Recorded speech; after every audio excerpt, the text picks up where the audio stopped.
राधे राधे दोस्तों। Hello my YouTube family. आजकल हम जब भी पेपर खोलते हैं तो सबसे पहली नज़र अग्निपथ वाली स्कीम के ऊपर पड़ती है और उसके विरोध प्रदर्शन जो चारों तरफ हो रहे हैं। तो मेरा भी मन किया कि क्यों ना एक बार उसके ऊपर वीडियो बनाई जाए, क्योंकि जितना विरोध प्रदर्शन चारों तरफ से उसका हो रहा है और सब लोगों को परेशानी हो रही है। अब बीएड के एग्ज़ाम वगैरह होने थे, इसी चक्कर में वो भी कैंसिल हो गए। तो मैंने सोचा क्यों ना कि भाई थोड़ा सा हम लोग भी इस बारे में अपनी कुछ राय या जो जानकारी है वो रखें इसके ऊपर।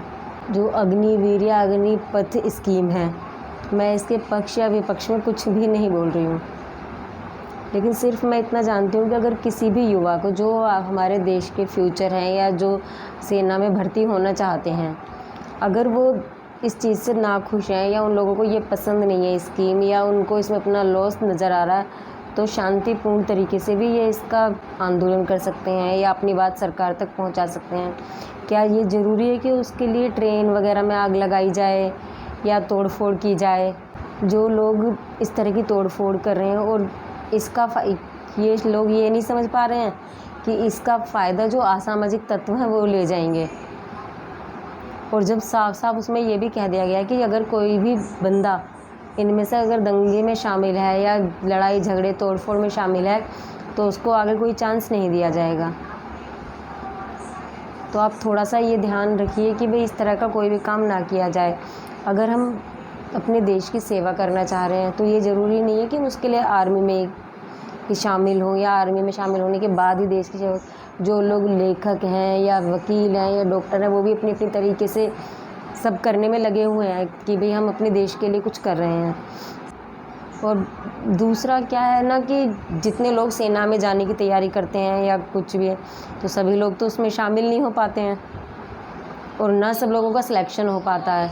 और अगर ये 4 साल के लिए किया जा रहा है तो आप उसके पक्ष विपक्ष सब चीज़ों पर एक बार ध्यान दो, देखो नेट वगैरह पर। सिर्फ किसी भी इंसान के बहकावे में आकर अगर आप इस तरह का गलत कदम उठा रहे हो तो ये सबसे गलत चीज़ है।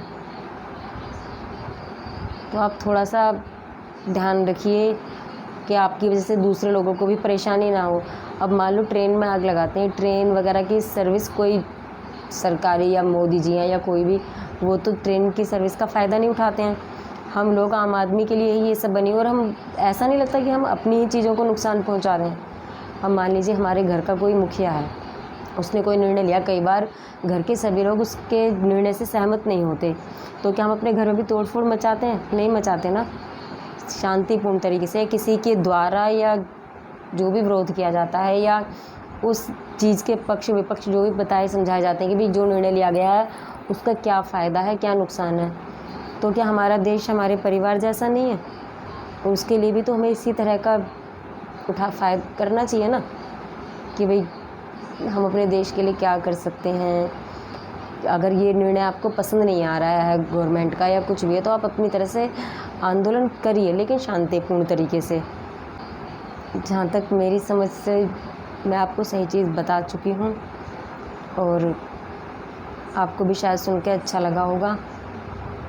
जब मैं रोज़ाना पेपर खोलती पढ़ती और जब ये पहली न्यूज़ ये आ जाती है तो मैं कितने दिनों से इसके ऊपर वीडियो बनाने का सोच रही थी। आज मेरा मन हुआ फाइनली वीडियो बना दूँ। अगर आपको वीडियो अच्छा लगा हो तो please like share and subscribe ज़रूर करिए और अपने कमेंट्स जो भी आपके मन में चल रहा है या आप क्या सोचते हैं अग्निवीर के बारे में, तो प्लीज़ कमेंट के ज़रिए ज़रूर बताइए। Thank you so much.